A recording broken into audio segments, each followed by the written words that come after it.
right, everyone, we are back. Make sure your cameras are on.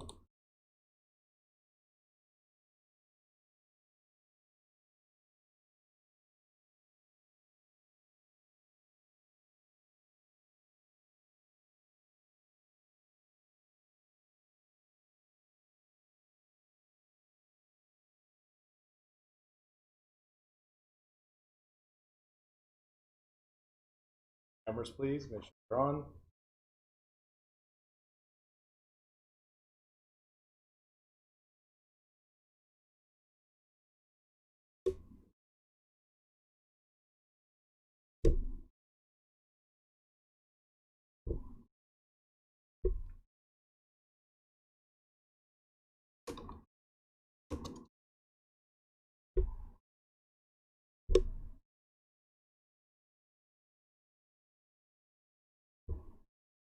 Go ahead and scan.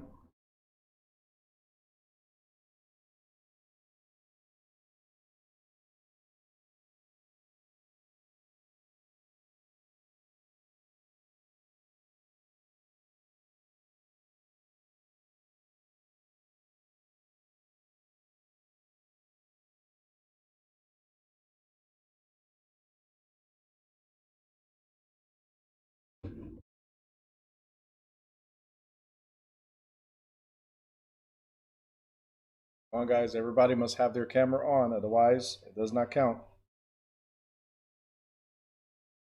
A lot of you that don't have your cameras on.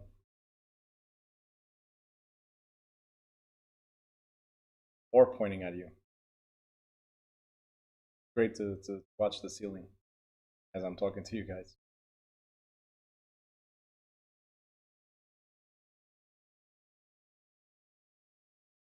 All right, 31 attendees. We got 36, so still a few people missing.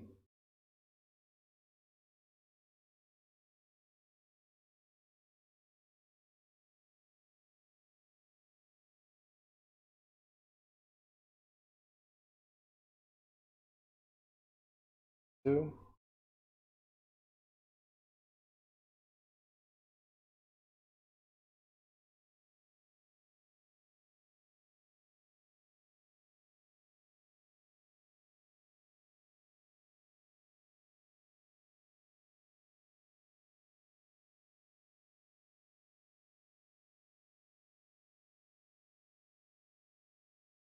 There's Anthony. I don't have a check-in for you yet.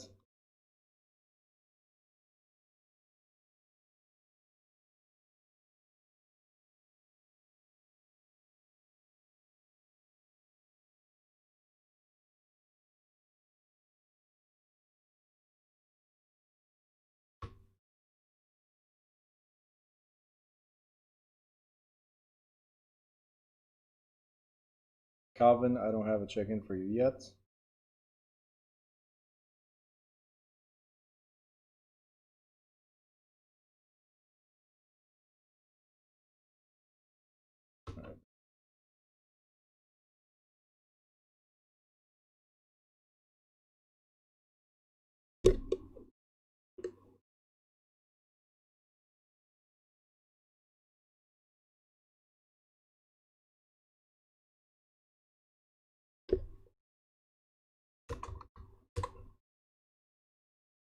All right, so,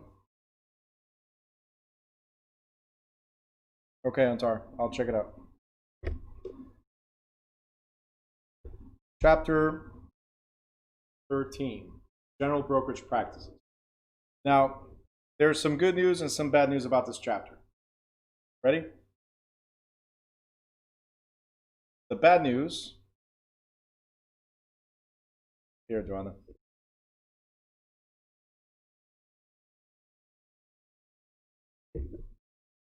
So the bad news is that this is a very long chapter, 23 pages.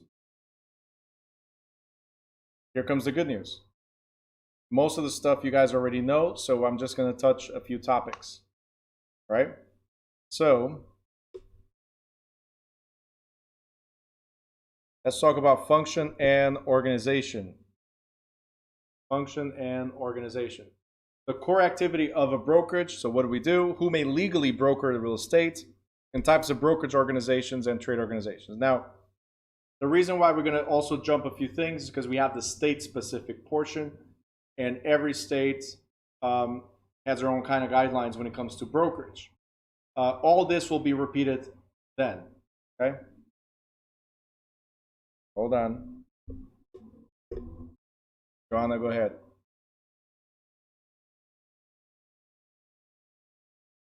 All right, you're good. So, the core activity of a brokerage, meaning, what is it that we really do, right? What we do, as it says here, is we effect a transaction. So, the core activity of a brokerage is the business of procuring a buyer, a seller, tenant, or property on behalf of a client for the purpose of completing a transaction. So you guys already know this. Your job is to help the other side find, or your side find the other side, or vice versa. So your job is just to help them. So when you see the word brokerage, one of the things you have to remember, and I mentioned this on the first day, one of the things I have to remember is somebody wants to sell something, somebody wants to buy something, and what we do, we matchmake, right? So we're like realestatematch.com. That's what we are, right? We match a seller to a buyer, a landlord to a tenant. Simple as that. That's brokerage. All right, Calvin, no problem. Broker cooperation, you guys already know you have to co-broker, so you have to work with different agencies. If they have a potential buyer, then you're going to show the property to their potential buyer. You cannot say, "Oh no, I'm Weicker. You're Remax? No, get out of here." Next, you cannot do that. You have to work with anybody that has a ready, willing, and able buyer. Very important. MLS we just covered in the previous chapter. So we're on the next page that says critical brokerage skills. If you guys remember from day one, and then we also mentioned yesterday in agency under chapter 11, one of our responsibilities is to develop enough skills and knowledge in order to perfect our business, right? So it's very, very important you develop the skills and knowledge. One of the skills that's required is how to obtain a client listing. So how to negotiate it, how to advertise it, how to market the listing, right? That's part of our job. How to facilitate the closing of a transaction. This is key. Whether you represent the seller or you represent the buyer, it's your job to know the ins and outs of a transaction. Where does it start? Where does it end? Right? And we're going to talk about that also in a different chapter. Part of it we already went over in the title chapter. Part of it now. But it is your job to know where does it start, where does it end. Whether you represent the seller or represent the buyer. And also, managing market information. Why is that important? If you guys remember, I did mention, we're going to go over that better tomorrow, but I did mention before that all markets are different. Whatever the New York market has is different than the Newark market in Jersey. It's different than the Linden market in Jersey. It's totally different than the Pittsburgh, PA market. So you need to know your local market, see what it's performing like, and be able to advise your clients on the best ways to market the property. Because it's not one size fit all. It's not like, hey, cookie cutter, this is how we market the property here, and this is the same type of property, this is how we market here. There's different types of buyers, right? For instance, you can have in Texas, I'm not going to say the whole Texas, but I know in Texas, whatever is here $1 million mansion, over there in certain areas, you can get a $1 million mansion for like $400,000, for less than half the price, right? And you have different buyers. For somebody to buy $1 million mansion here or more here in Jersey, they have to have money.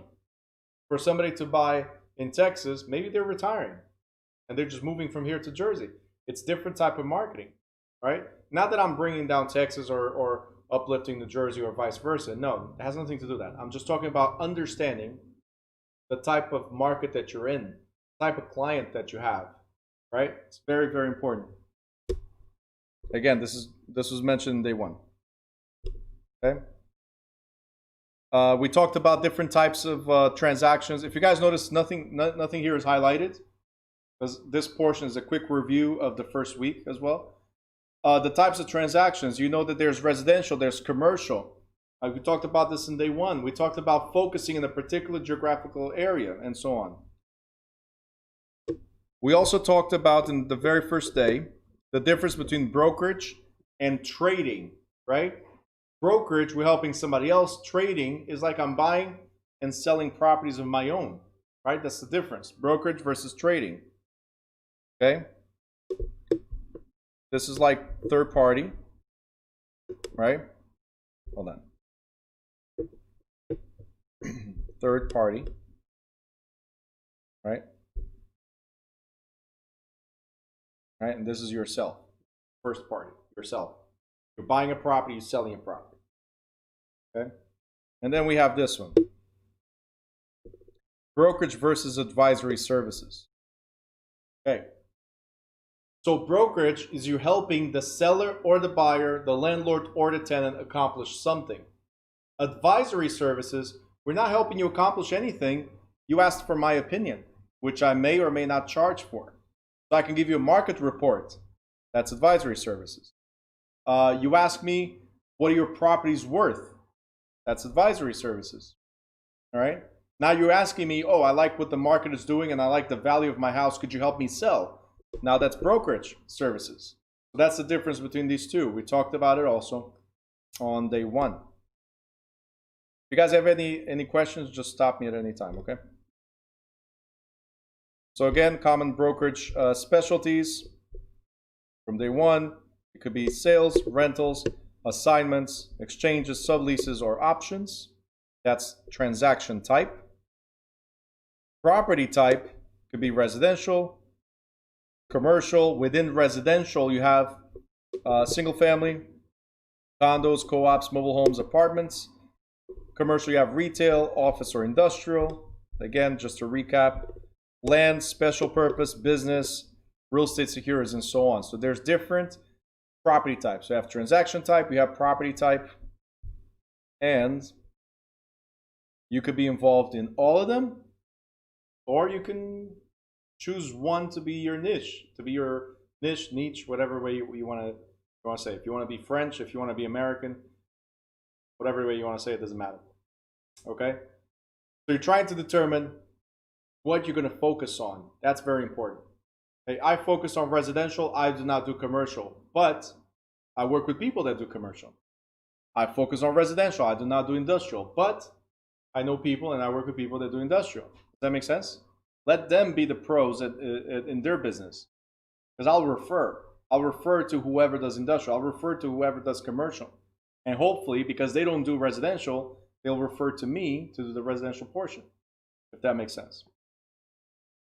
Real estate laws, not residential. Real estate laws. It says right here that all 50 states, and for some reason Canada as well. I don't know how it got into Canada, got here and not Mexico. I'm not sure. They impose legal licensing requirements on any person or business entity that's desiring to broker real estate. I've mentioned this over and over and over, that for you to be involved in real estate, helping somebody else buy, sell, rent, and you expect to get paid, you must have a license. All right? To get that license, you must complete required education. This is to become a broker.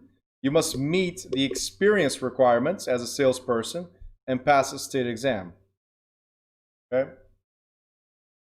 There may be additional requirements concerning age, criminal record, professional background, but that's from state to state. Practicing real estate brokerage without a valid license is illegal. Ingrid, that goes from state to state. So when we get to the state portion, I'll go more in detail. The experience requirement is regarding how many years have you been doing this, right? Like Texas is 5 years to become a broker. Jersey is 3 years to become a broker. So every state, that's what I was saying when it goes from state to state. Every state has different regulations as far as experience and education. Okay. Range of business entities. It could be, so for you to open up a brokerage, you could be a sole proprietor. Okay. Corporation for profit.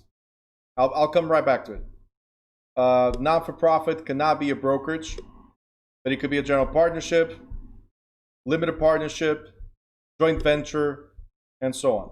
So you guys already know what a partnership is. You guys already know what a corporation is. What I want to show you here real quick is this. As a sole proprietorship, all I have to say is, please never do this in your lifetime. Never do it. Whether you're investing in real estate or you just open up a retail store, or you're cooking at home and you just decided, hey, let's turn this into a business. Never do sole proprietor.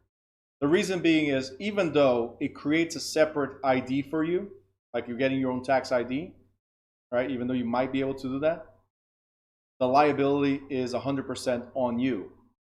So don't do any type of business like that, because the liability is on you. This is what I want you to remember when you see that cross. Liability is on you. That's the issue. You are personally liable.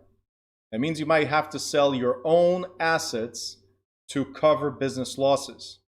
So if you get sued because you're doing something as a sole proprietor, right? You thought, hey, you know what? I'm teaching real estate as a sole proprietor, so anything I say or anything I do that's wrong, I'm a sole proprietor. No. It means that you are the same person. There's no protection. There's no shield. That's the issue. Then you have corporation for profit. This means you have a shield. Corporation means shield, a protection, a complete separation between you, the individual, and you, the business. Complete separation between you, the individual, and you, the business, if you guys remember. Okay?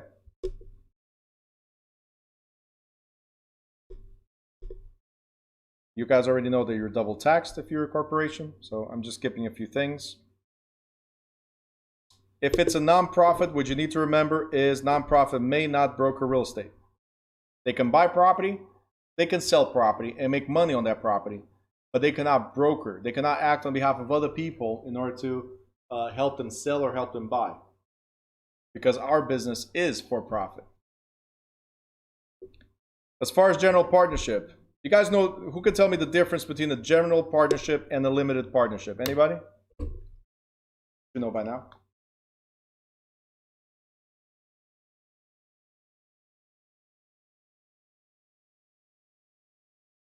General partnership, limited partnership. Anybody? Harley says limited has limited liability, okay? And Brandon says limited is silent. Correct. So guys, what you have here is that as a general partner, general partners, let's say we all general partners, we all are fully liable, okay? And this is joint and several. That means that if you cannot afford it, I have to pay for it. If I cannot afford it, you have to pay for it. There's no excuse. And if there's not enough money in the business, it can go, just like a sole proprietor, it can go to your personal assets. That's why you should never do general partnerships either, right? Again, consult with a CPA or an attorney before you form any type of business. And this is not for you as a realtor. This is for you in general. If you decide to buy properties, if you decide to open up a store, whatever it is, make sure you always consult a CPA, and so they explain to you the difference between these and what's best for your type of business. So the issue with general partnerships is that we all share the liability. All right, and just like Brandon Gardner said, limited is silent, and also limited partners, right here, only lose whatever they invested. So the next page, let's say we are a limited partnership. One of us must be the general partner while the other ones are limited. What does that mean? It means that I'm liable, fully liable for everything. You are only liable to the extent of your investment. So whatever you put in, that's your liability. Whatever you put in, that's your liability. Period. Okay? Can they sue you and go and, hey, you have to sell, Gloria, you have to sell your house? Anna, you have to sell your house? right? Chaz, you have to sell your house in order to satisfy the lawsuit because none of the other people here have houses, as an example. So these three now have to sell their own personal assets to satisfy this. As a limited partner, no. It caps at your investment. So if your investment was $10,000, you're capped right there. We cannot sue you for more. All right? Me as a general partner, well, if there's not enough money in the business, I have to sell my car, I have to sell my house, I have to sell the wife, maybe sell the kids. I don't know. But everything is now affected because I need to satisfy the $1 million lawsuit, the $2 million lawsuit, the $10 million, whatever it is. And if there's not enough yet, I still have a judgment against me. So in the future, any monies I make, I still have to pay. That's the issue with partnerships versus LLCs or corps, right? That's why LLCs and corps are shields, protection. All right. Lula says, the kids. You want to sell your kids? You can do it. I mean, I'm sure there's a state where it might be legal. Always move to that state and say, hey, kids up for sale. Hey. Okay. There's a state that has a specific law. I forgot which one it was right now. But they have a specific law. For instance, you cannot sleep with a particular type of animal. The other ones are okay, but this one, no. So I'm pretty sure there's ridiculous laws all over the United States that will exempt you, you know, in your actions. By the way, that's the value of TikTok, in case you guys have not noticed. It's quick, like 30 to 1 minute snippets that tell you a bunch of stuff that you did not know. One of them, ridiculously enough, is a guy that goes there and looks for crazy laws. And in one particular state, I'm not sure if it's Idaho or something like that, you cannot sleep with a particular type of animal.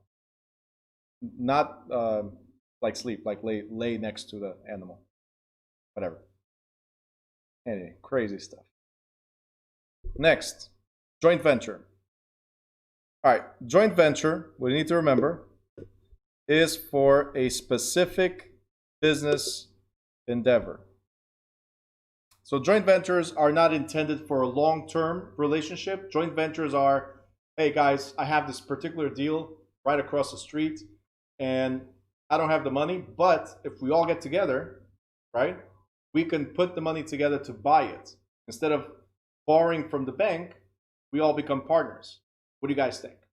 Right? So instead of borrowing for the bank, we become partners. We buy the property, we fix the property, we sell the property, we split the profits. No liability because we didn't have to, no financial liability because we didn't have to pay a bank. So that's a joint venture. Okay?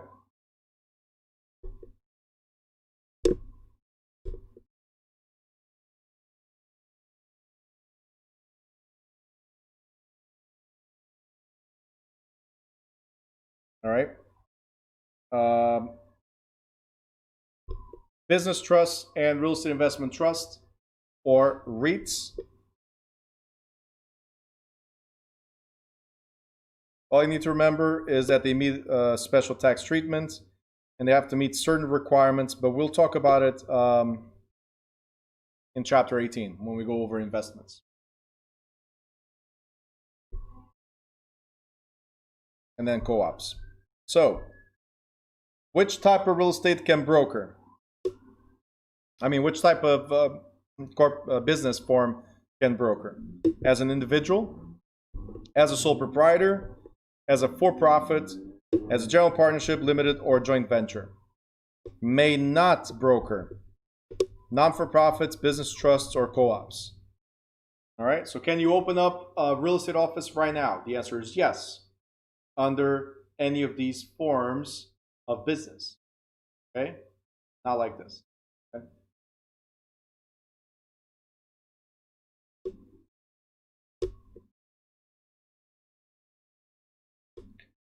The other thing we have is types of business organization. And the question is, when we open up a brokerage, the question is, well, should be independent, or should we affiliate with those big brand names? And that's the same question that you guys are going to ask yourselves when you get your license, right? I mean, when you pass the exam, for you to get your license, you need to be either with an independent company or with an affiliate company, so a franchise. So are you going to go with a small boutique company, for instance, right? Or are you going to go with a Keller Williams, with a Remax, with an ERA, a Weikert's, or so on? That's one of the questions. The other question is, when you open up a brokerage, is specializing in the type of property, type of transaction, and type of client, as we already discussed before. Ingrid, we're going to go over that. Let me just go over one thing real quick. Can you explain non-brokerage types again? These, Lula, non-for-profit. So non-profits, because the term already says not for profit, they cannot be a brokerage, because our business is to get a commission, so therefore we are for profit. Business trust cannot, like a real estate investment trust, as it says, it's an investment trust, so it cannot be, and they don't have a tax ID, so it cannot be brokerage. And a co-op, you guys already know what that is, a co-op, condos, right? So co-op cannot be a brokerage either. They're selling shares, they're not selling real estate. So these are the ones that are not, cannot broker. All right, going back here. The difference between independent or affiliated franchise. What is the difference between them?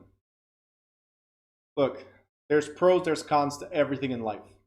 Pros and cons to everything in life. And quite honestly, I think everybody, this is like a cliche sentence, everybody already heard this, that the grass is always greener on the other side, right? People are never satisfied with what they have. That's just the way it is. We're human, and humans cannot settle. So an independent brokerage, the advantage of it usually is they're smaller, more organized or focused in a particular area, right? While franchises, they're just like a flag that everybody recognizes. So there's an advantage to a franchise, which is, again, recognized trade name, national and regional advertising, training programs, standardized operating procedures or SOPs, and national referral systems. These are some of the advantages of a franchise. But it also gets diluted, because a lot of people think, or they go with you, or you go to a franchise because, oh, it's a Keller Williams. Oh, it's a Remax, right? So that's what I need to start my business, right? What you fail to realize is that for you to start your business, all you need is you. Doesn't matter if you go to a Keller Williams or if you go to a independent boutique, like let's say New Direction Realty. So if you come work with our realty, as an example, it doesn't matter where you go. If you don't put in the work, well, none of these will matter. You understand? So there's nothing that's going to be better for you because you go here, or worse for you because you go to a smaller company. You got to put in the work. And after what I tell usually everybody is, give me your next 2 years. For the next 2 years, no vacation, limit the partying to the minimum, like the essential, right? And no major spending. Focus on investing in yourself, because this is your business, not mine, right? Not the franchises. Nothing, it's yours.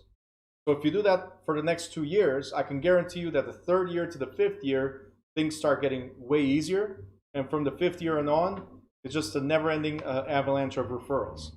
So you'll never lose your business. But the first 2 years in this business are crucial. Okay? And that is, of course, if you're trying to make this your primary business.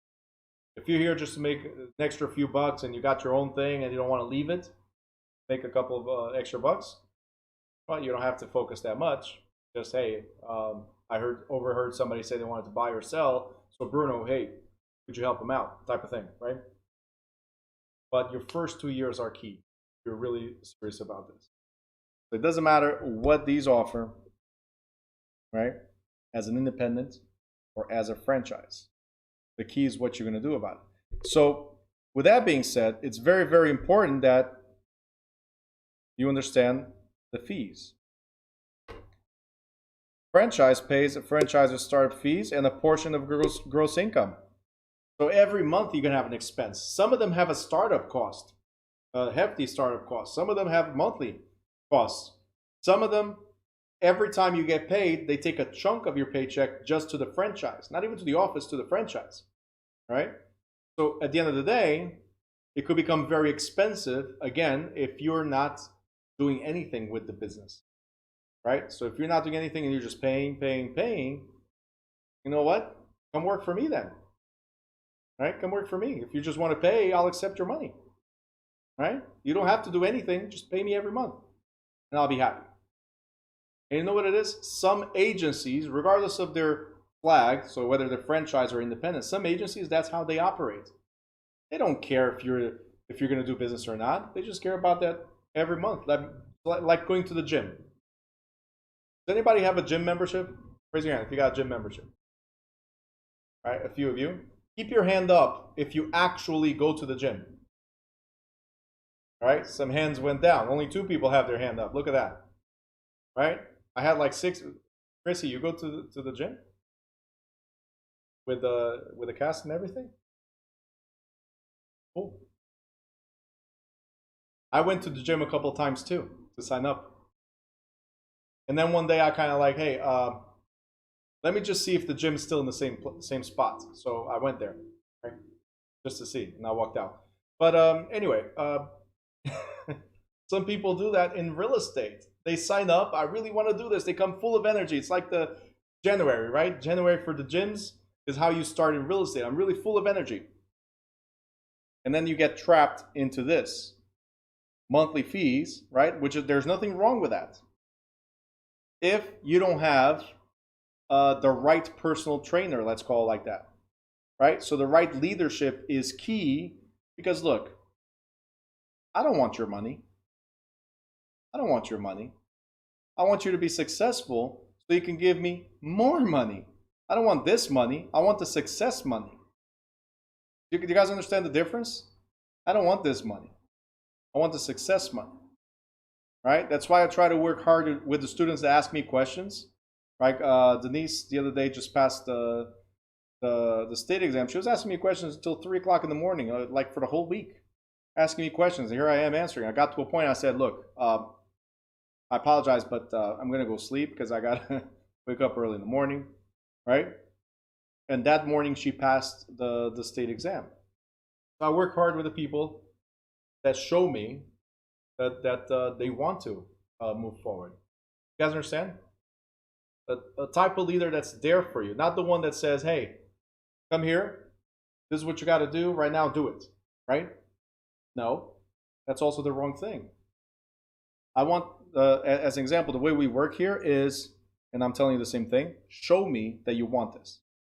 Tell me that you want this, and I'll work with you for that. Right? We got Brandon is here listening as well, Brandon Gardner, and his friend that recommended him here. He was always asking me questions as well, right? So after he went to take the state exam, I think he failed the first time, which is okay, right? But he was constantly asking me questions. Guess what? He passed. His license is now active. Next up, Brandon is going to go and work with him, right? So, guys, show me that you want, and it does not matter whether it's a franchise or it's independent. It's you, okay? So, sorry, that was the quick pep talk, meaning do something about it. Then there's commercial and residential brokerage. It got deep, I know. You know what? I'm serious about this though, because I see a lot of people that come to I've been teaching this for years. This school, we opened up this school 2 years ago, but I've been teaching it before that. And even when I was just teaching real estate investments before getting a license to teach realtors, salespeople, one of the things that I've always noticed is that people want everything in the world. They want to be gazillionaires. They want to have this. They want to have that. But then don't do anything about it or expect things to fall in their lap. Like, don't get me wrong. I play the Mega Millions and the Powerball every week. I just don't wait for it. Does that make sense? I play for it because that's the extra. If I win the Mega Millions, right, it's great. But I'm not sitting there just waiting. Hey, I just played. Come on, give me my numbers, right? No. Hustle. Yep. That's it. Pedro just said waste of money. So for those of you that think that's a waste of money, I can point out about 1,000 things that you waste money on, right? That are worse than you placing on the hopes and dreams. Guaranteed, I can point 1,000 things. Ingrid's asking, will you still teach if you win? I will, because I love what I do. So yeah, doesn't matter how much money I make. I love this. I love what I do. So I'll still teach. All right. Commercial, residential brokerages, that's a type. Transaction specialized brokerages, buyer and seller oriented brokerages. So again, brokerages define themselves on what they want to do. The next thing you have is trade organizations. What are trade organizations?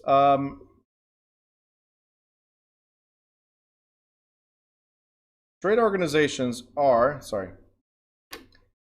these are, for instance, the National Association of Realtors, as it says here. Pretty much, they are created to assist you, right, and organize and assist you in developing your business. So they also want you to be a successful entrepreneur in this case, right? So the associations. If you're going to be, is anybody a notary? Notary? Okay. You guys know that there's like the National Association of Notaries as well, something like that, right? Why does that exist? To stamp something? Doesn't make any sense, right? But it does. It's to share knowledge, to also to do a national referral system. Like if they need somebody that's a notary in New Jersey and then somebody out of Jersey, right? They go to the system. Okay, this person, are you available? Things like that. Training, specialized training for realtors, specialized training for mortgage people, specialized training for bankers. That's the reason why we have trade associations. All right. And for you to become a realtor, for you to call yourself a realtor, you have to be part of the National Association of Realtors, because only members of the National Association of Realtors are called realtors. Okay? Very, very, very important that you remember that. That's a guaranteed question in the state exam, or your money back. All right, the next thing you have is broker, salesperson, relationship. Broker, salesperson, relationship. So in the previous chapter, you guys were asking me about the commission, how you negotiate and all that stuff, right? Well, everything's negotiated up front. Before you start working for a broker, you must have that type of discussion with your broker. Like, what are you going to pay me, right? What am I going to do? What am I authorized to do? That's all part of your interview.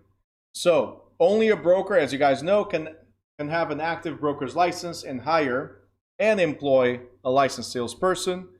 A licensed salesperson may work only for the employing broker. Anthony, you asked me this question the other day, right? Okay, you can only work for your employing broker. So whoever's sponsoring you is the one that pays you, is the one you work for and on behalf of.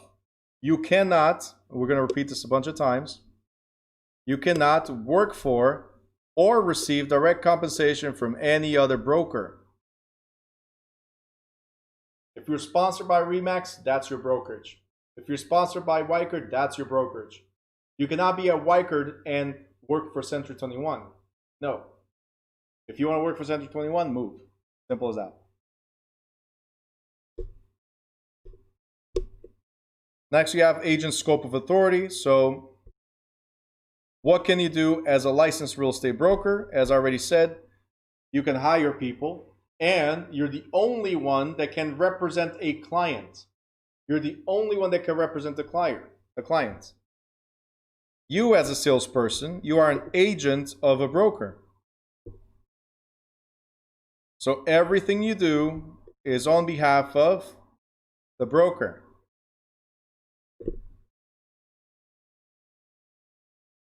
Yep, Joanna, per state. Per state. So,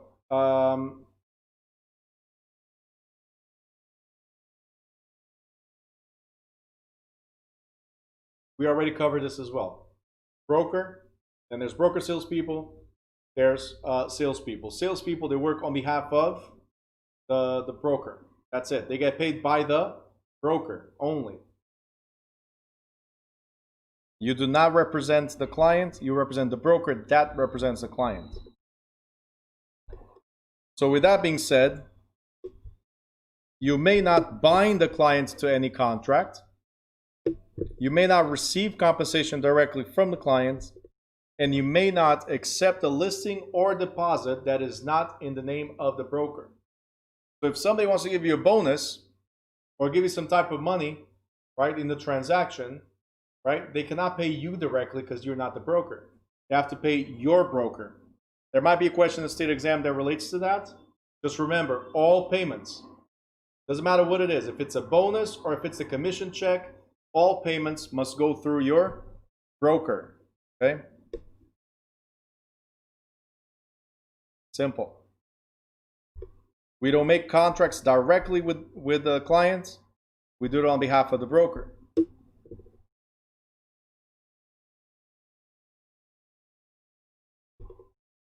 Any questions before I move forward?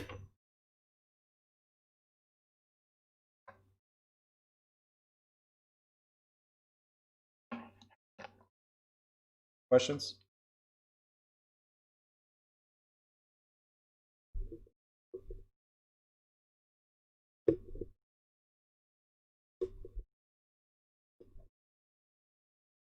Carly has a question. Okay, go ahead.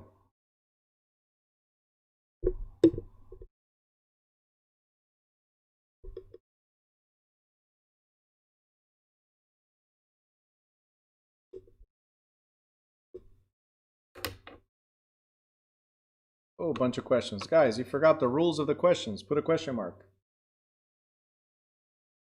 All right, Antar, have you seen cases where anyone was offered a bonus? Absolutely. You could be offered a bonus. You can ask for a bonus. Is it common? No, because you don't get what you don't ask for. Simple. Carly, your name goes on the contract, though. Yes, because you are the listing agent or you're the buying agent. So your name will go on the contract along with your broker's name and your brokerage. So everything will be on the contract. Ingrid, is there a specific amount of hours you have to work to be eligible for part-time? So we're going to talk about that in the state-specific portion. Because again, every state is different when it comes to experience and when it comes to educational requirements and all that stuff. Okay? But there's no hours you have to work. You are independent. You want to work 5 minutes a day, work 5 minutes a day. What will damage you is your ability to become a broker faster. So the longer it takes for you to become a full-time agent, the longer it takes for you to become a broker. So part-time agents cannot become brokers. That's pretty much it. Other than that, you can work as many hours as you want. But if you intend to become a broker, then every state tells you how many hours you need to actually become a broker. Okay? Narges, go ahead. Question coming through.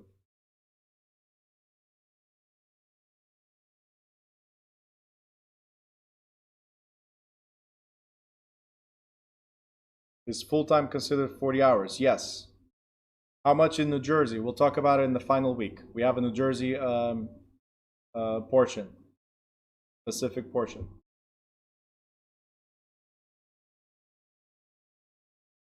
All right, so let's talk about salesperson employment status. You can either be a W-2 employee or you're going to be a 1099 independent contractor. So why is this important? Why do you need to know what type of status do you have? Mainly for tax purposes, because again, you're either a W-2 or you're a 1099. Okay? It's how you're going to be taxed. Most salespeople, they act as independent contractors, and an independent contractor-broker relationship Generally, the broker has limited control over the actions of the contractor. Make sure you guys remember this. If you're independent, the broker has limited control. See, the broker can have guidelines of what the office expects, but the broker cannot force you to certain hours. Okay? A broker can require performance results, but I'm limited on what I can tell you on how to do it, right? So I cannot have specific selling methods. I cannot do specific attendance or office hours. So I cannot require you to be here at the office at all. I cannot require for you to come to trainings. I cannot require anything of you because you're independent. Like I said, you want to work 5 minutes a day? Work 5 minutes a day. You want to work 24 hours a day? It's on you, not me. Okay, you're independent. But because you're independent, you're also responsible for your income and Social Security taxes. That means what we pay you is a full check. So you made $10,000 in commission, congratulations, here's a $10,000 check. We don't deduct anything. You will. We don't deduct anything for taxes. You will. You'll have to declare whatever you received, you have to declare at the end of the year in taxes. So make sure you always take a percentage, let's say 20% of that check, and put it aside for tax purposes. And a broker cannot provide health insurance or pension plans. We cannot provide employee benefits at all.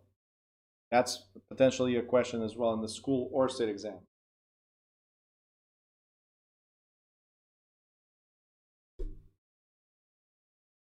Next, we have employee and broker relationship. So a broker has greater control over an employee. Why? Because you're my employee, I can now tell you what you can or cannot do.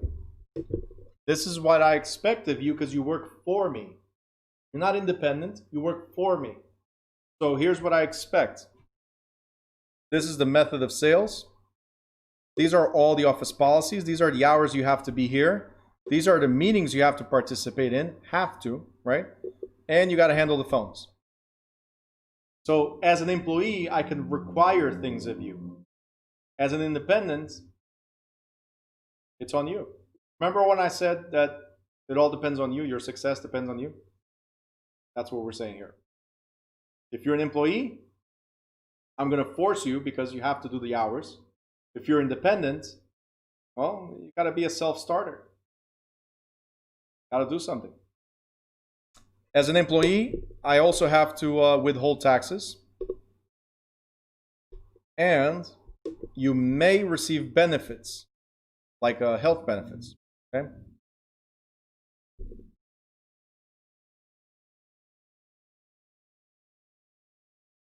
What about assistance? So, one of the things that we do here at the office, and almost every office has, and you as an independent, you can have it as well, is hire real estate assistants, right? We have different assistants. We have virtual assistants in different fields, right? And we can have physical assistants. Anything that's helping, anybody that's helping the business, somehow is considered an assistant, okay? The question is, are they licensed or unlicensed? If they are unlicensed assistants, they can perform clerical or ministerial acts, but nothing that requires a license. So if they're unlicensed, they cannot do anything that requires a license. Right? So what requires a license? I cannot show houses. If I'm unlicensed, I cannot show houses. I cannot talk about real estate. I cannot do anything that requires a license. So pretty much I cannot deal with the customers or clients. The only thing I can do with dealing with customers or clients is answering phones and forward the call, or scheduling stuff like, hey, Mr. Buyer or Mrs. Seller, you have to show up at this time, at this date, at this time, at this location, right? That's pretty much it. There's not much more that they can do with the client. They could do all other things, but not with the clients. Okay. Your obligations, you guys already know. You have to sell the broker's listings, work diligent to sell or procure new listings, promote the business reputation of the broker, abide by the broker's established policies, fulfill fiduciary duties owed to clients as their subagent, maintain insurance policies, have your own transportation for conducting business, conform to ethical standards imposed by the broker and trade organization, and uphold all the covenants and provisions of the employment agreement. So these are your obligations as an independent. You do your own hours, but everything else you have to uphold. Okay? The broker is obligated to make the listings available, make the brokerage market and property data available, provide whatever training was promised at the time of hiring, provide whatever office support was promised at the time of hiring, uphold the commission structure, so we cannot change the commission structure that you signed unless you agree to change it, conform to ethical standards imposed by the broker's trade organization, and uphold all the covenants and conditions, so promises and conditions of the contract. So the agent has to uphold, or the salesperson has to uphold certain conditions, and the broker also has to uphold certain conditions.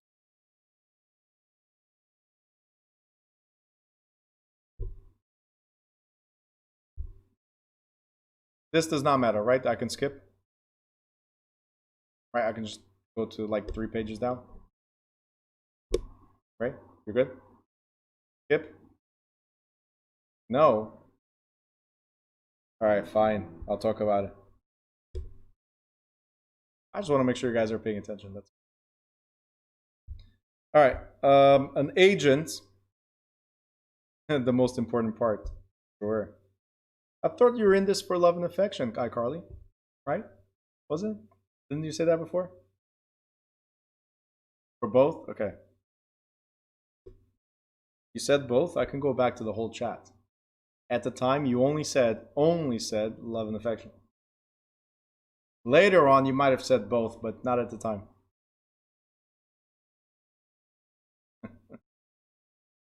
All right, let's go over this. It says, an agent employee of a broker may receive wages, salary, additional commissions, expense reimbursements, and benefit plans if you're an agent employee. An independent contractor's compensation is normally a combination of commissions and free office support.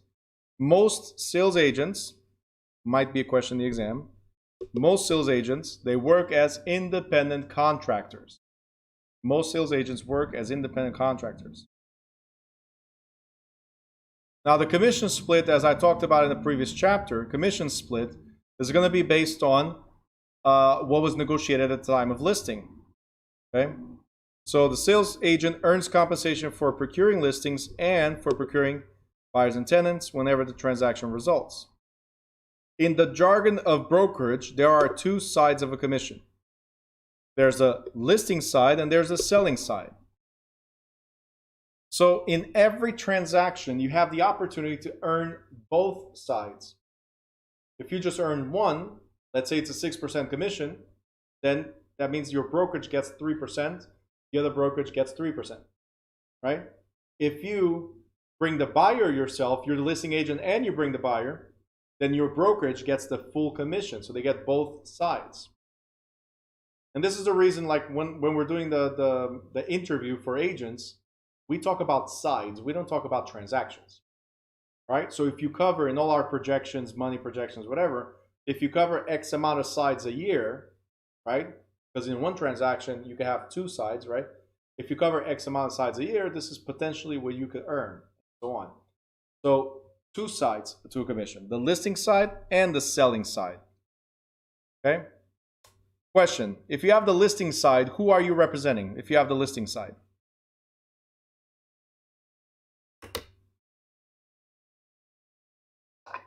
Okay, and if you have the selling side, who are you representing?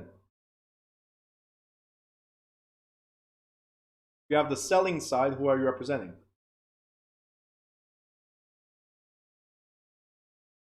The selling side represents the buyer. The listing side represents the seller. Listing side is advertising a property. The selling side is the one that brings a buyer that's ready, willing, and able, and closes the sale. Okay? Got to remember that. Listing side represents the seller. Selling side represents the buyer.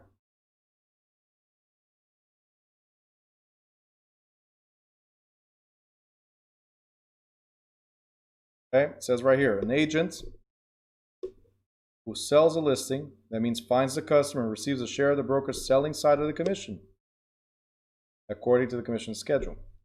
Okay? So selling side, that means you found a buyer and you closed the deal.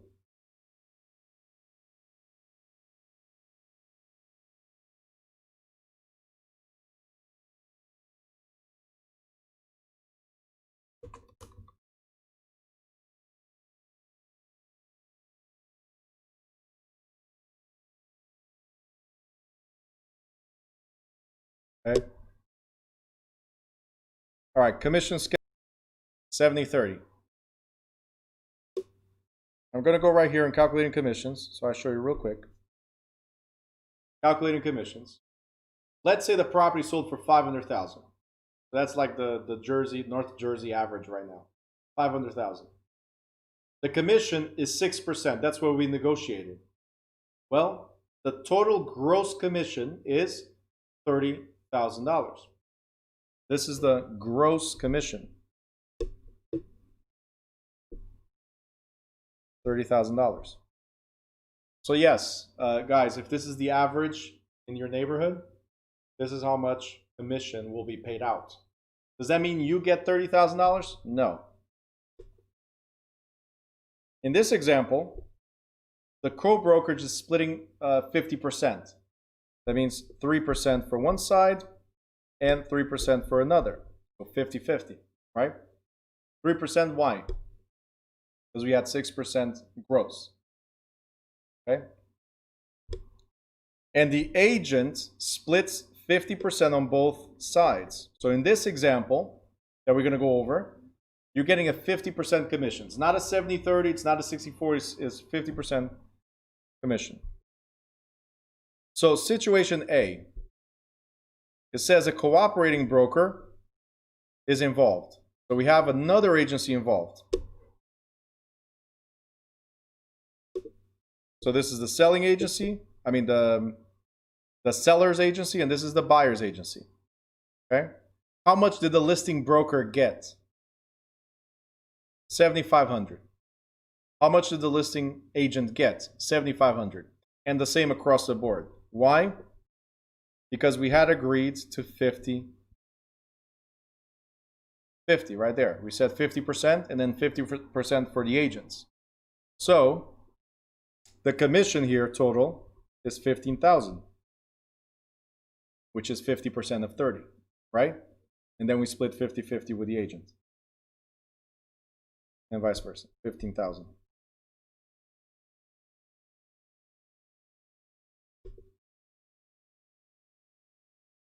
Good so far? Easy math, right?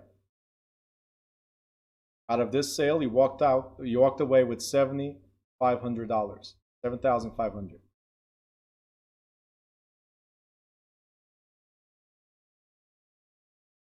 Great question. Here's the answer. Absolutely. If you find the buyer yourself, in this scenario, because you're 50-50, you walk away with $15,000.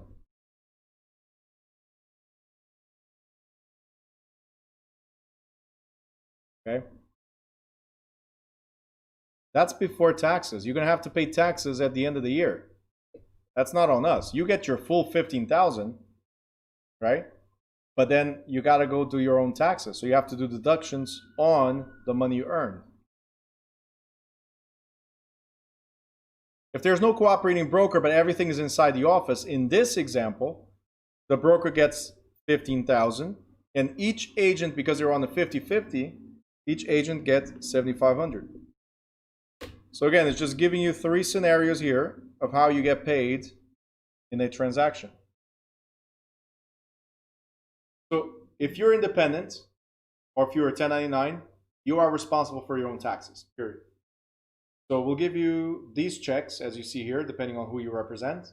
Then you are responsible for your own taxes, for your own insurance, for your own everything. The cool thing about it is you need to know a good CPA so they can tell you what you can deduct. Marketing, business cards, flyers, social media that you might spend money on advertising. Those are deductions. Your cell phone, your car, right? Those are deductions. Your traveling time, your travels, maintenance of the car, those are deductions. Mileage of the car could be deduction. Okay, so this course right here, deduction.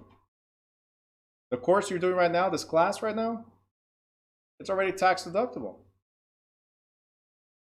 You're in business for yourself.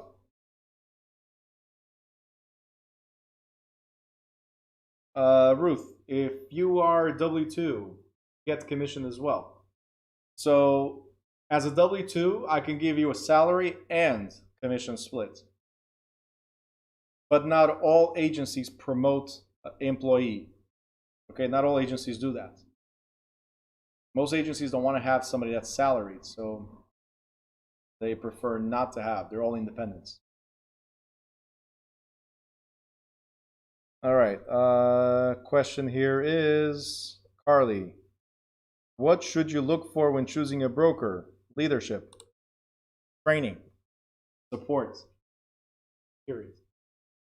Commission really does not matter if you don't get any of that. Some companies offer you 100%, but then you're paying monthly fees. If there's no leadership, there's no support, then again, you're just paying. Some companies give you 50-50 commission split. I know of one that gives you 50-50 commission split, but they give you a bunch of leads and they give you a bunch of other things with it. So you're getting paid less commission, right?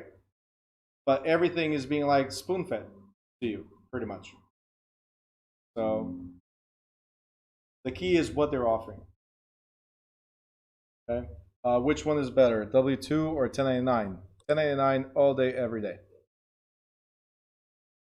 Because as a W-2 employee, right? As W-2 employee, you cannot deduct your time to get to work, like you're wasting gas, oil, maintenance. You cannot deduct that.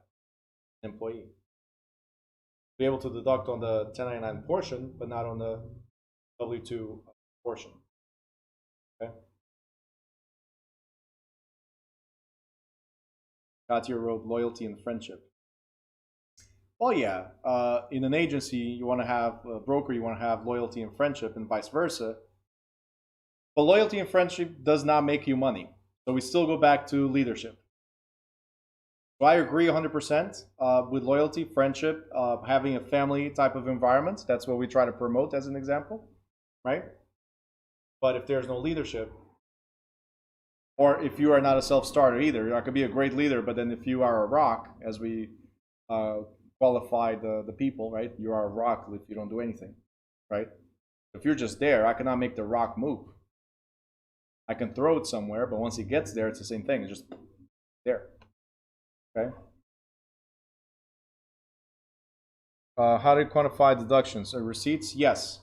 So for that question, and we need to move forward, but for that question, how do you quantify deductions and miles and all that stuff? You can download QuickBooks Self-Employed. Okay.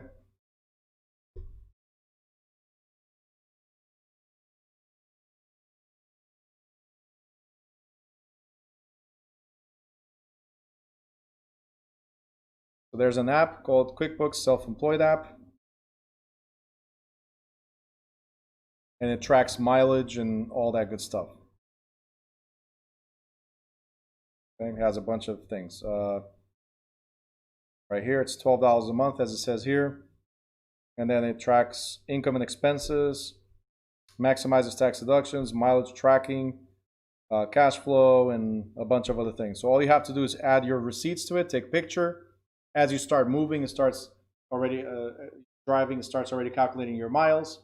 And then at the end, when you stop your car, it's going to ask you, was this business or was this personal? If it was business, qualifies your mileage automatically into this. And the cool thing about this, and I don't make money, I just gave you guys the actual link. It's QuickBooks Self-Employed, that's it. The cool thing about this is that most accountants, they use QuickBooks or some Intuit, which is the brand, Intuit software to do taxes. All you have to do is share your file with them, and boom, half of your taxes are done, if not more. All right, so that's a great advantage here.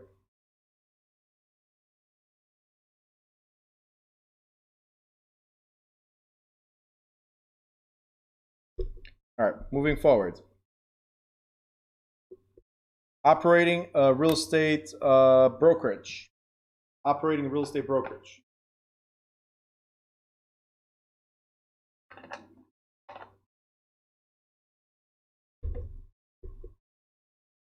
One of the things you have to do is obtain listings. What is a listing? Anyone? Listing, what is it? Selling? No. For the seller, great. What does that mean? Agreement. Agreement to do what? Property listing what? Property for sale. For sale. Nope. Nope. It's an agreement to do what? Or a contract to do what?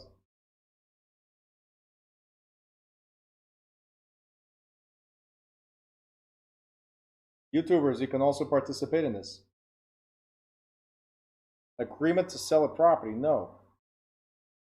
Oh, hold on. I think we just skipped an answer. Ruth, thank you. To advertise, to market a property. Those of you that are saying to sell, we don't sell. The seller sells. We market the property to potential buyers. Ready, willing, and able buyers. That's it. We advertise, we market.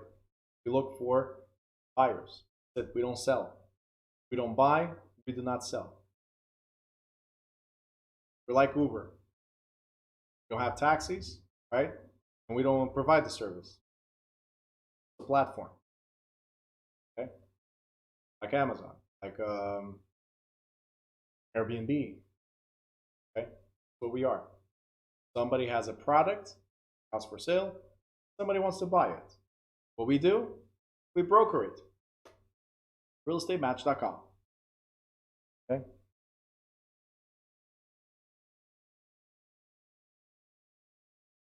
All right, so with that being said,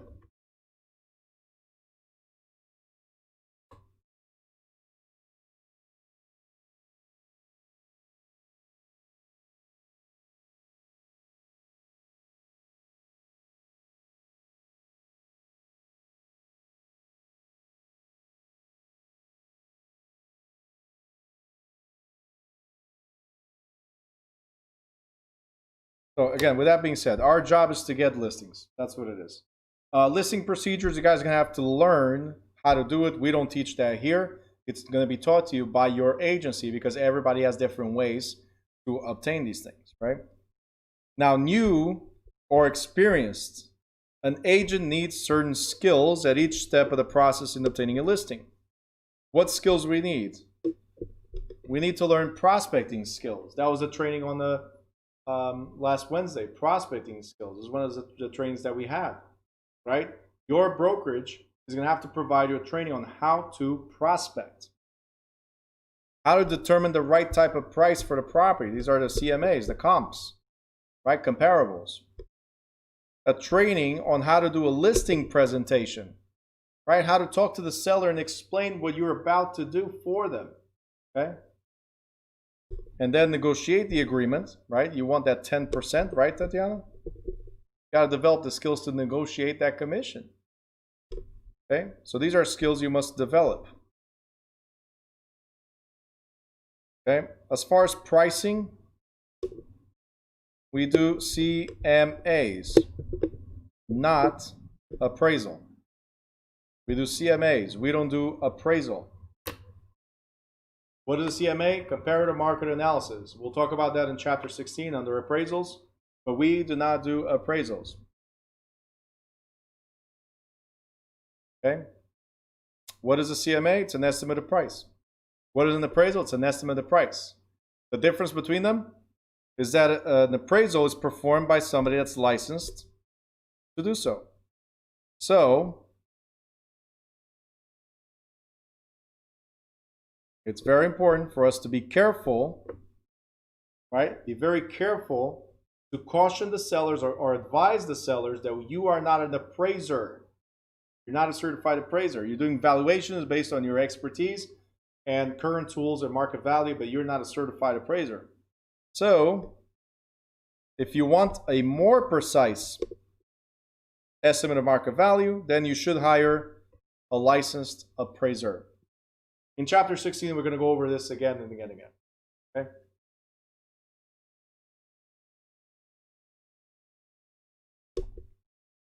All right, moving on. Marketing.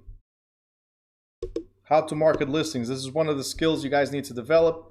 I want you guys to see one thing here. I'm not going too deep into it. It's not highlighted. If you guys noticed, again, for a couple of reasons. One of them, going straight to the point of what's asked in the state exam, or we have it later on, right? Or you're going to learn it when you're in the field, so it's not part of the state exam. So just briefing up on what it is.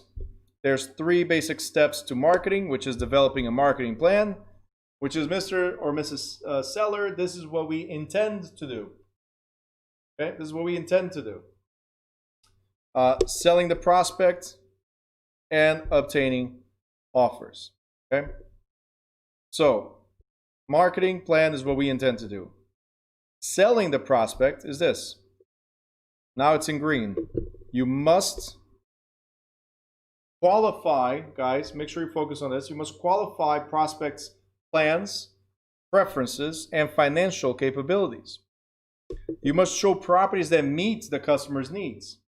You're not going to show a property, I want a single family, 3-bedroom, 2-bath, and you're going to show me commercial property. Right? No, it's what I want. Single family, 3-bedroom, 2-bath. You must elicit the buyer's reactions to properties and report material results to the seller or listing agent. You guys remember this? Report material results? What does that mean?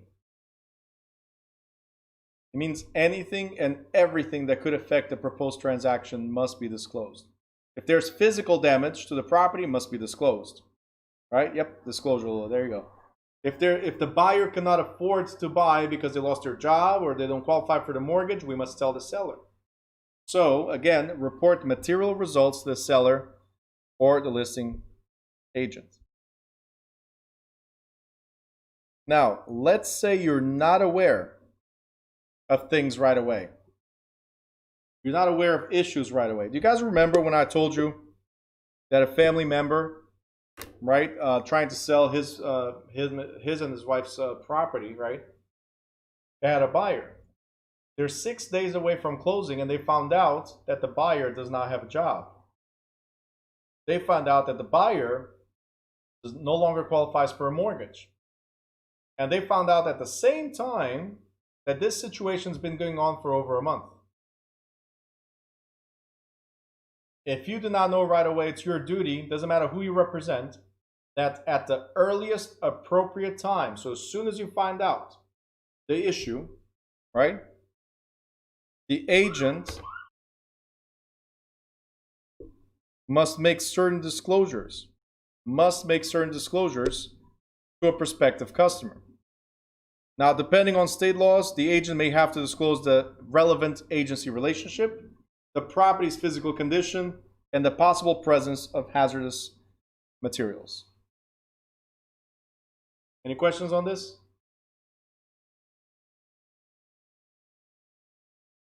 You guys look like you're drowning over there. What's happening? Is it the whole disclosure part? You disclose? Are you guys still upset at the compensation? What is the issue? Jazz, just to be clear, to the third party. So the point is, yes. I'm being good. Okay, Ruth. So the point is, it's not just to the third party. When it says prospective customers, in this case, you have to tell everybody. So Here is to the customer, to the third party. But if you find something out that it concerns your client, you also have to disclose to your client. For instance, your buyer is not, your client is not aware of the physical condition of the property, and your client is the seller. Well, if the seller is not aware, then you, representing your client, should make them aware. Hey, you know that bluish, greenish thing in the basement that you have? That's called mold. All right, and mold will affect your property, right? Actually affects your health. And if we're trying to sell your property, you got two options. It's either we disclose that there's mold to the buyer, right, to the customer, because I don't represent them, or we got to fix it before we list it, or while we're listing it, with explanation that that's what we're doing. So even if it's against your client, yes, absolutely, you have to disclose because it's a material fact. We go back to this. You must report material results. Anything that you find must be disclosed, whether it is to the customer or to your client. Okay? So here it's telling you to the customer, putting you in one side position. Like you found something about the client, you have to let the other side know as well. Right? But obviously, you're not going to tell the other side, hey, buyer, there's mold in the basement, without discussing with your client first, right? So disclosure is key. All right, obtaining offers, you guys already know that you have to, once you obtain the offers, you have to present them right away. Okay, so right here, must present it to the seller. We already talked about it. There's going to be a lot of questions on this. As you guys see, it's all in green. See, an agent must be extremely careful at this point to abide by the fiduciary obligations to the client, whoever that party may be. Discussions of price are particularly delicate, whether the client is the buyer, the seller, or and the agent's duty is to uphold the client's best interest. Thus, it is not acceptable to suggest to a customer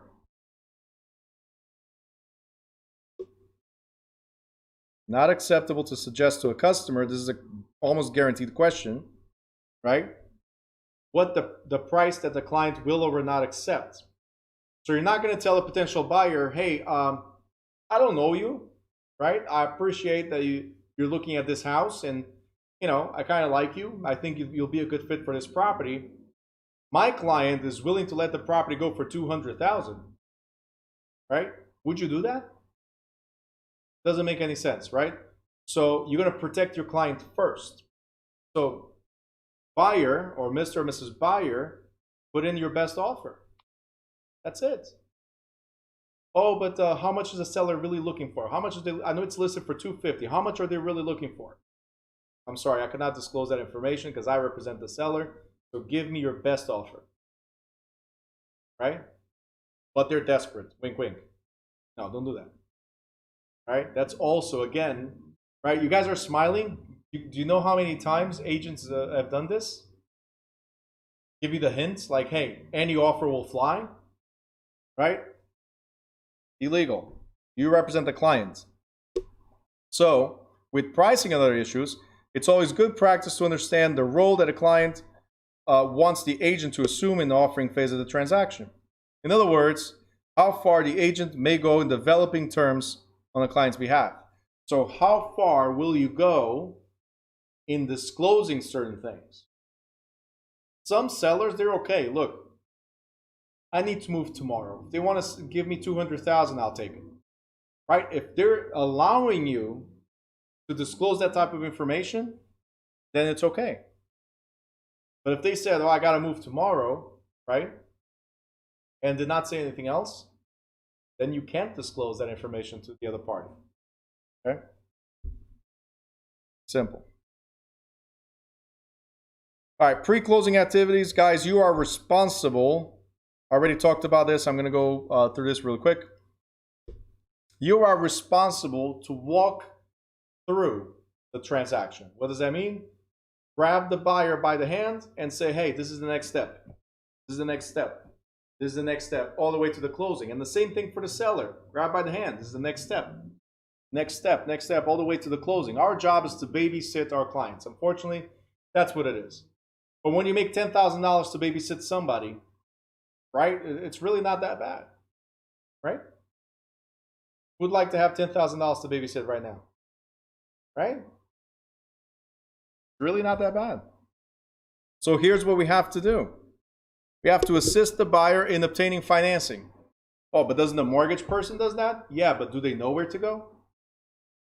Right?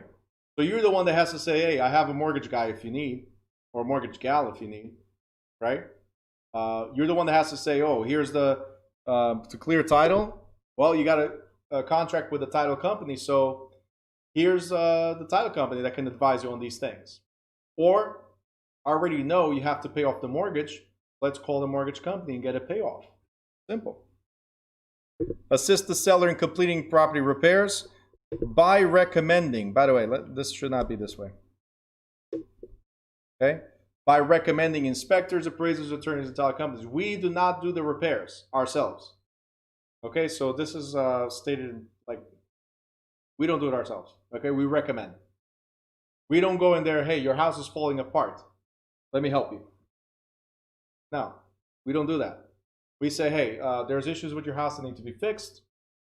If you need the electrician, if you need the plumber, if you need this, I got a couple of referrals that I can bring to you. I don't guarantee their job, but here's who you can contact, right? Not my monkey. There you go. Narges is asking, can you be a mortgage person and an agent? Yep, you can. The thing is, depending on the type of transaction, you might not be able to. Sorry, I can't look at the screen sometimes, Chrissy. So depending on the type of transaction, you might not be able to. Yeah, the dog wants to be part of the class. Yeah. You don't have to turn beet red, by the way. That's my part. I'm the extremely white one, and anything changes my colors right away. So anyway, what was I saying? So depending on the type of transaction, Narges, you might not be able to be the mortgage person and the realtor at the same time. If it's conventional, most banks don't care. If it's FHA, you cannot. If it's an FHA type of loan, you cannot represent the seller, the buyer, and be the realtor. No. Assisting in communications between the principals and assisting in exchange of transaction documents. So that's our job to go through that. The broker's responsibility primarily is to handle deposit monies, right? And oversee the agent's pre-closing activities. So what do? They're like a supervisor. They see what you're doing. That's it. Okay? So state license laws require, and we'll get to that in the state portion, requires that the earnest money deposits be placed in an account which is separate from the broker's operating accounts. They also require the broker to keep accurate records and follow accepted accounting procedures. And these precautions protect the buyer and seller and safeguard deposited funds. A broker must be careful to avoid two common violations of escrow regulations. One of them is commingling. The other one is conversion. All right? So what is commingling? Commingling is mixing money. Okay? Mixing money. What money? Well, let's say I'm going to buy a house right now, right? I'm going to go to Edith and say, hey, Edith, listen, I want to buy a house. Let's get the offer in, and here's $10,000 as a deposit. All right? If Edith takes the money to the broker, as an example, and the broker runs to Atlantic City, goes to the casinos with the money, then they're using the money, right? They're mixing what is somebody else's money with their money. That's commingling. Using the money now, so actually taking advantage of using the money, it's called conversion. Okay? So you're misappropriating the funds for the broker's business or personal use. So commingling is mixing somebody else's money with the business or personal money. That's commingling, mixing. Okay? Conversion is now we're using the money that we mixed with ours. Conversion is using the money that we mixed with ours. This is illegal. Yep. Not just personal with business money. We're talking about other people's money. Mixing other people's money. Other people's money. My favorite drug, OPM. Okay? Mixing other people's money. Not opium. OPM, other people's money. Yeah. Other people's money. So remember commingling. That's a Chinese word, by the way. Mingling. And then conversion. MLS, guys, we already talked about the MLS, right? You guys already know what it is, multiple listing service. Okay, and the MLS sometimes allows us to do what's called an Internet Data Exchange, or IDX. It's not highlighted. There's something else I want to focus on. But IDX is what brings the information from the MLS to your personal website, or business website, I'm sorry. It's the same thing that brings information from the MLS to Zillow, to Trulia, and so on. It's called IDX. Okay, so this is what brings to your website. Emailing and texting, social media, you got to be careful of these things. I just want to focus on one thing that's going to be in the exam, guaranteed. All right. Advertising is going to be guaranteed. We're at the bottom of page 184. Page 184. Guys, if you have questions, ask them, okay? And make sure you have your cameras on, please. If your camera is not on, it does not count towards your hours. I really need to record this and just press a play button and just looping every. All right, make sure your cameras are pointed at you so I see your pretty faces, please. Now, advertising, not at your dogs either, or cats, okay? You. Advertising is an important marketing tool in marketing properties and procuring buyers. It is, however, subject to regulation and restrictions. In general, state laws and regulations require that advertising must not be misleading. And that's common sense, right? You cannot say the house is yellow when in fact it's green. Basic. Okay? Then it says the broker is responsible for the content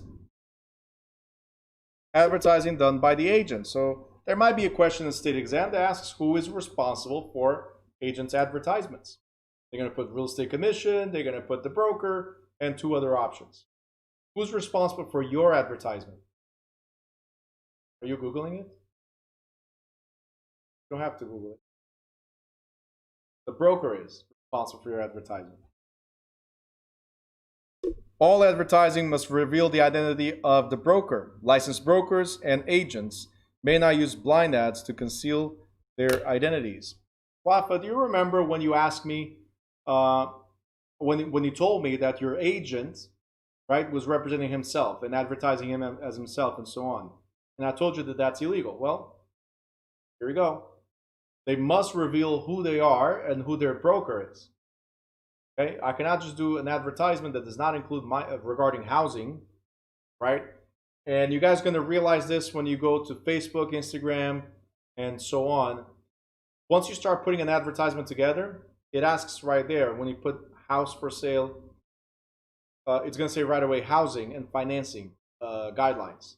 You have to click on it, you have to review the guidelines and make sure that you are compliant with those guidelines. Okay? Wafa, you're asking what does misleading mean? It's me telling you that it's one thing when it's not. So misleading is an advertisement that I say, again, that the house is green when it's yellow, or it's yellow when it's green. So I'm misleading you in my advertisement. There are certain guidelines that we have to follow. Okay? Here's the other one. Brokers selling their own property. So if I'm selling my own property, right, and I'm doing it through the brokerage. Remember, this is the Wafa, this is what I said yesterday. If it's through the brokerage, then I still must disclose the brokerage identity. So I cannot say, well, this is my house and I'm advertising the property.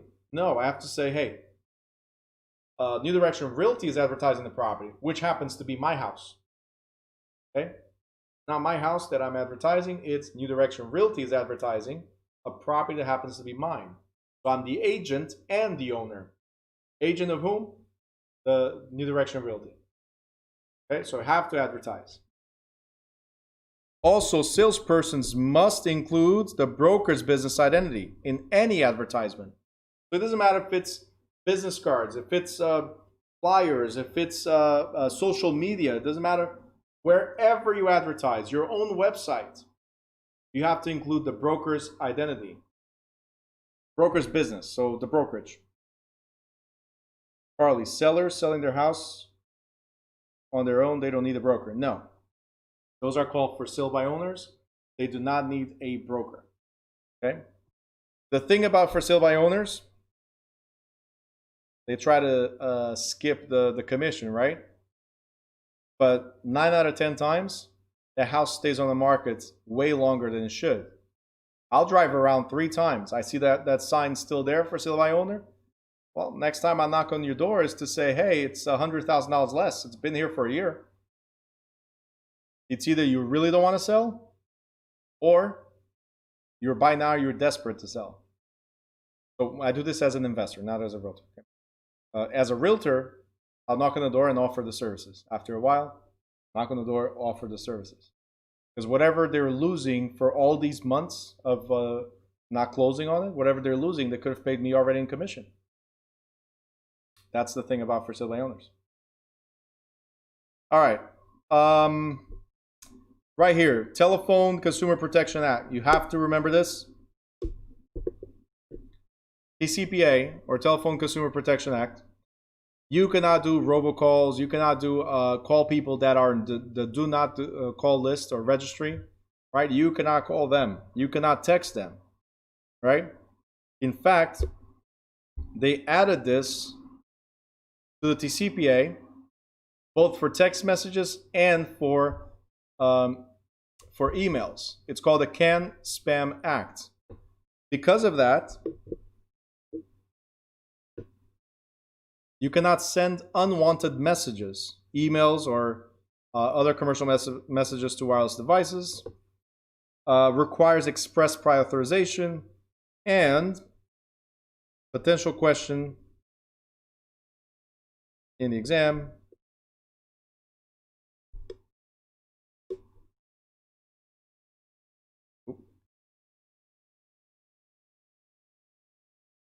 I did this wrong. Okay. You need to provide immediate opt-out option. So every single text message, every single email must come with an unsubscribe or opt-out type of message. So it allows you to say, stop, don't text me again. Stop, don't email me again. All right? Which is funny because some of you, by the way, some of you are here. I texted you about this class or promotions, whatever. And some of you reply, Lula, some of you reply saying stop, right? And I'm like, well, how are you going to know that I have a promotion? How are you going to know that I have a new class coming up? Right? Tell me to stop once you're licensed. Anyway.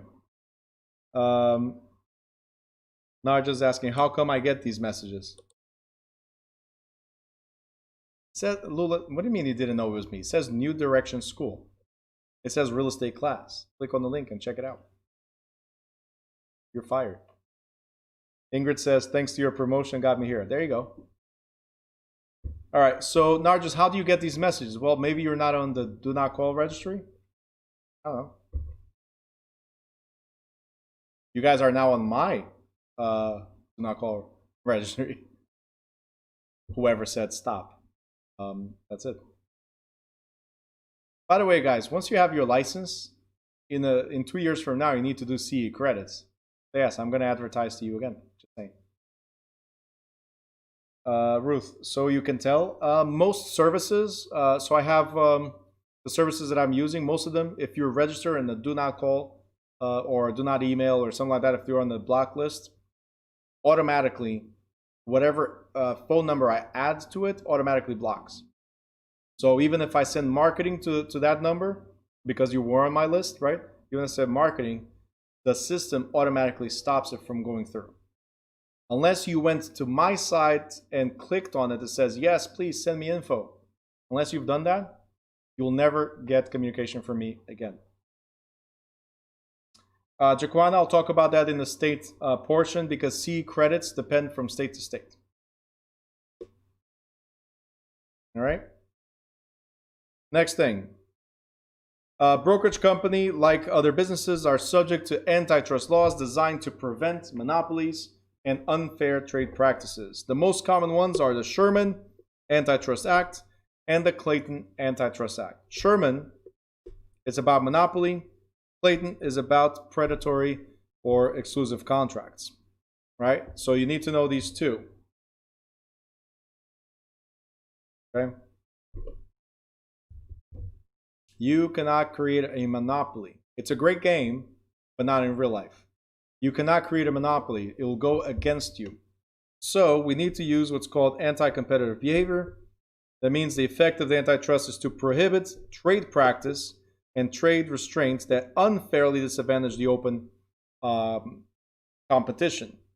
For instance, business practices and behaviors which violate antitrust laws include collusion, the word of the past 4 years, price fixing, market allocation, bid rigging, restricting market entry or exclusive dealing, and predatory pricing. So any of these fall under competitive behavior. When you're trying to control a market somehow by setting standards, for instance,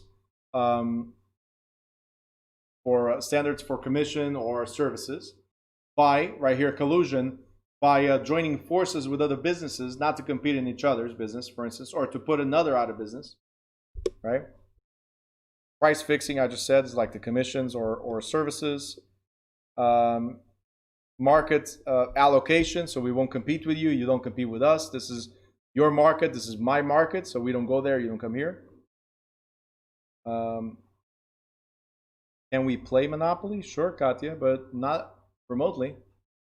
I mean, we can. There's apps for that. Yeah, one day, we'll see. Lula's asking, why aren't they regulated? They are. Under the Sherman Antitrust Act and the Clayton Antitrust Act. So if you do anything that violates these and there's a complaint against you, then automatically we're looking at $1 million fines and 10 years in prison. Okay? So right here it says they're treated as felonies. Treated as felonies. So yes, highly regulated.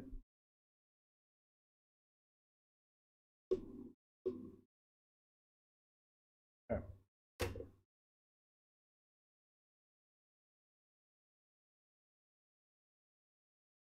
Let me just see something real quick.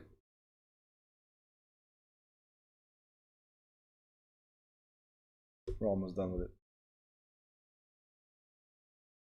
So business brokerage. What is the difference between business brokerage and real property? So the question is, let me take this out for a second. Do not cross it out. It's just me for a quick reference. What is the difference between business and real property? Who can tell me real quick? Business and real property.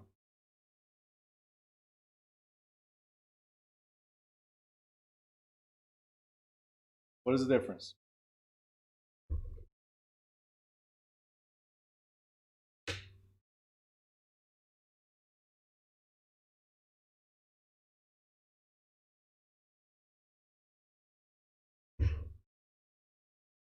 Business is commercial, okay. Real property is individual, okay. Commercial versus residential. Movable versus non-movable. We're getting somewhere. What else? Real has land. Real property, real estate. Nope.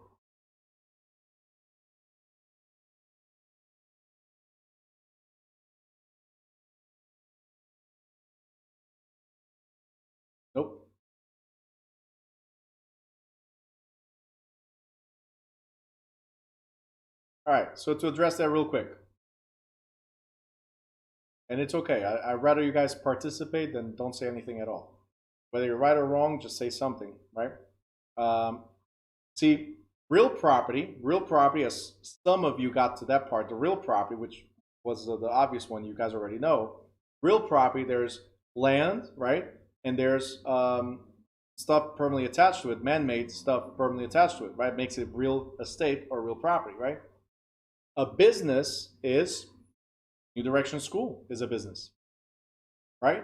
So there's business brokerage where you're selling businesses, right? And then there's real property where, to address some of your answers, where real property where you could be selling, helping somebody sell residential, commercial, industrial, right? And so on. It's not commercial versus residential, no, because real property could be commercial, could be residential, could be industrial, right? Business is when you're selling corporations, LLCs, restaurants, right? Retail stores, the school, that's business. Now, when we're talking about business brokerage versus real property brokerage, the first thing I want to ask you guys real quick is your license that you're going to get, your license is for what? What type of license are you going to get? Can anybody tell me?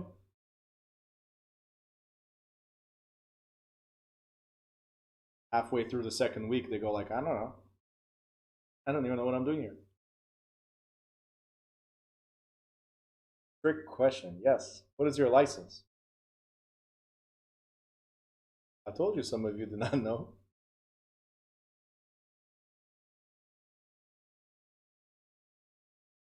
Your license is a real estate salesperson license. That's what your license is. Real estate salesperson license.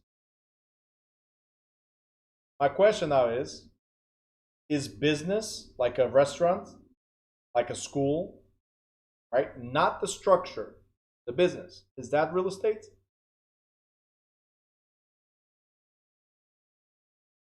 that real estate?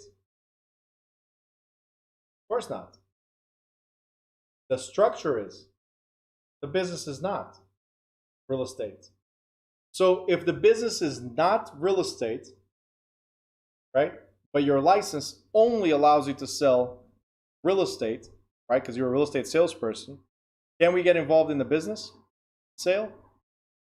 Can I help you sell your restaurant? Can I help you sell your clothing store? Can I help somebody sell the school here, for instance? Can we get involved? You guys are saying no. The answer is maybe. Okay? The trick is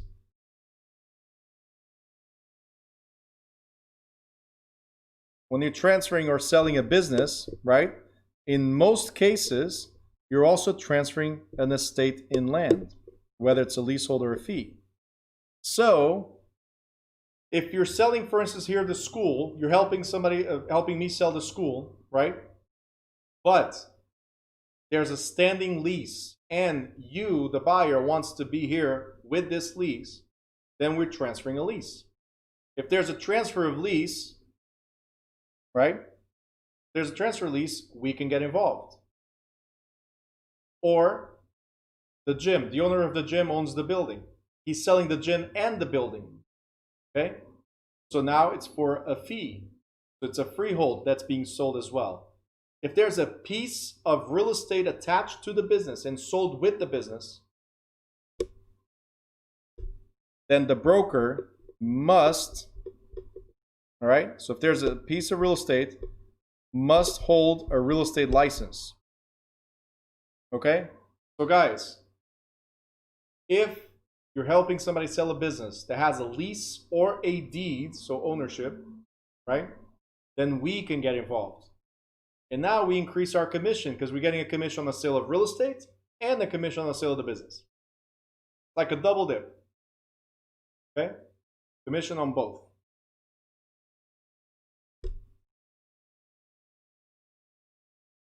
Question?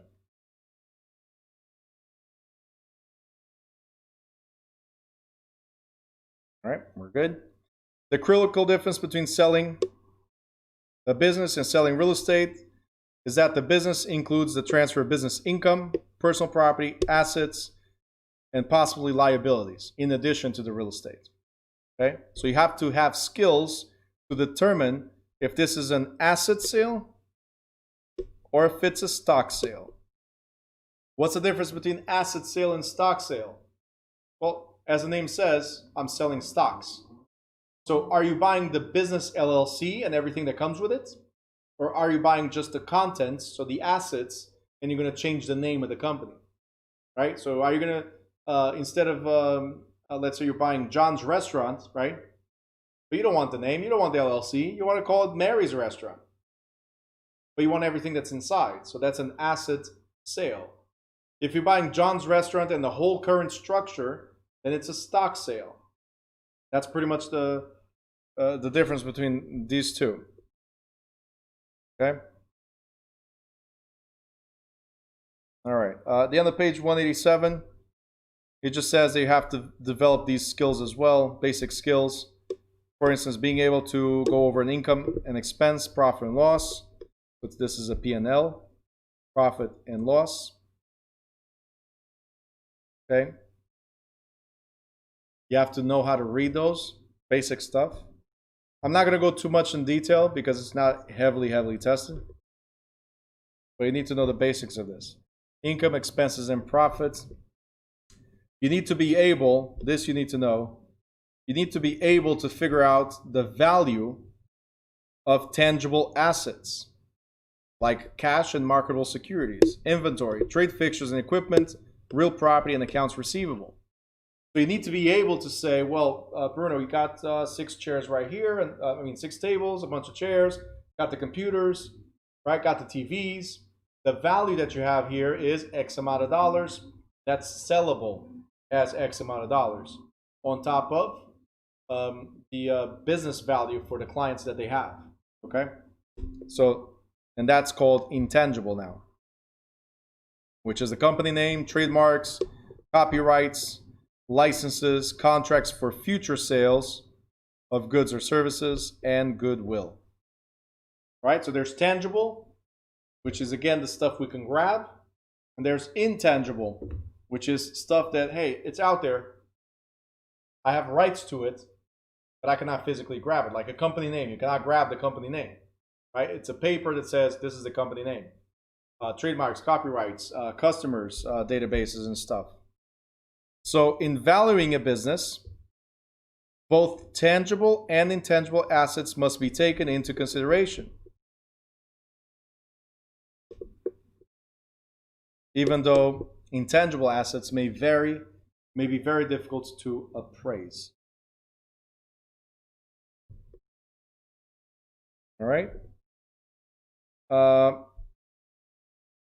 The very last thing I have here, and then securities, we'll deal with it in chapter 18. All right, so I'm not going to focus on this. The very last thing we have is on page 189, which is called Business Brokerage Regulation, and then I'll let you guys go. Business Brokerage Regulation.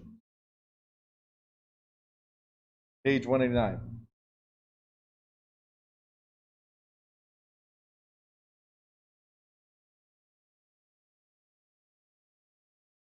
So in the state portion, we'll go more in detail in this. But there's the UCC, which is Uniform Commercial Code, and there's a Bulk Sales Act.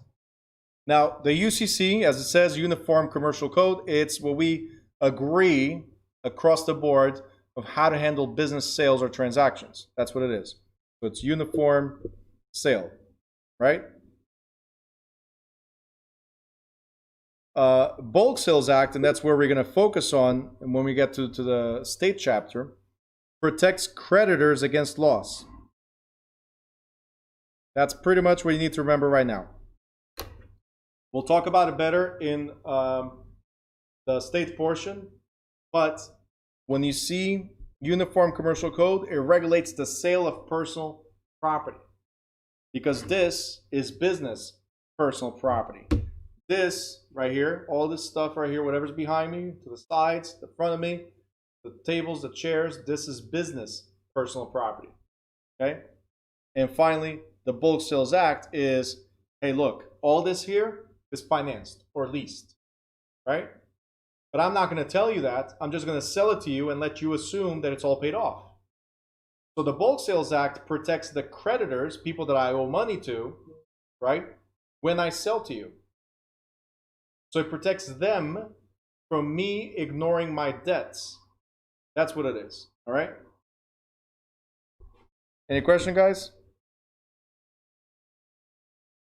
I'm going to skip securities. We'll talk about it chapter, I think it's chapter 18. We're going to talk about securities investments. Does anybody have any questions you'd like to address? Let me know right now before I kick you out of the Zoom. Nicely.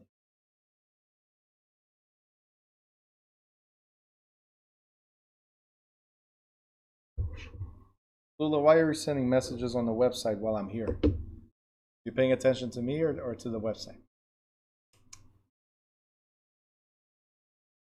Ruth is saying that was intense. Yep.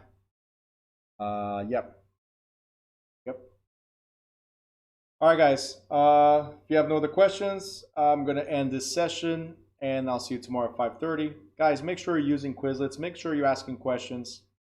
Very, very important. If you're not asking questions, this is going to be tough at the end. Guaranteed. It's going to be tough at the end. All right? So while you're here, pay attention. After this, ask questions. Okay? All right, guys. You have a great night. I'll see you tomorrow.